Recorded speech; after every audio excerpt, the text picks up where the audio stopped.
So guys, gagawa tayo ng biko with a twist.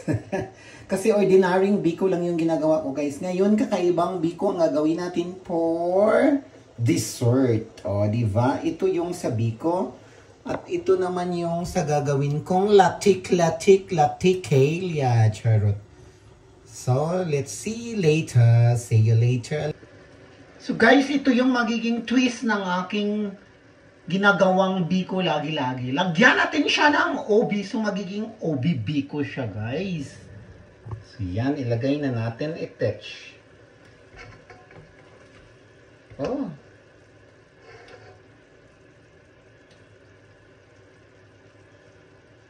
So, ito na yung magiging... So, wala kasi akong obi jam, guys. Nilagyan ko siya ng obi flavor. O, diba? Obi is real. Charot.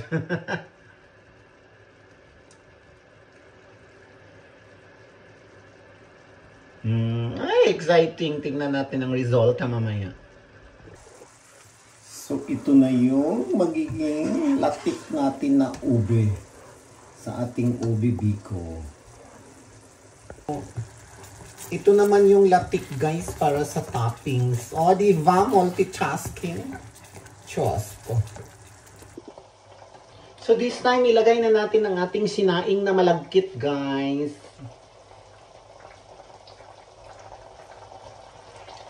Oh my God.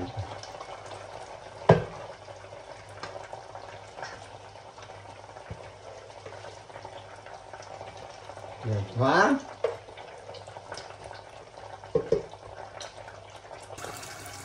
So ito na siya, guys. Atin na lang halukhayin na lang natin.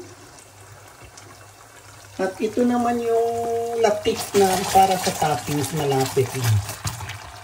Haluin na lang natin ito, guys.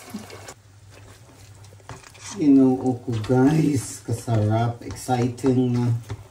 I'm so excited. So yan, kunting halukay na lang, guys. Halukay o bebeko. So guys, sa wakas, natapos na rin ang aking halukay ube na biko. O, diba? Super sarap! At ito naman yung latik niya, guys, na pang toppings natin. O, diba? So, kunti lang yung ginawa kong toppings, guys. So, taran-taran-taran-tan-tan! Ito na yung biko natin, guys, na ube. Or ube biko.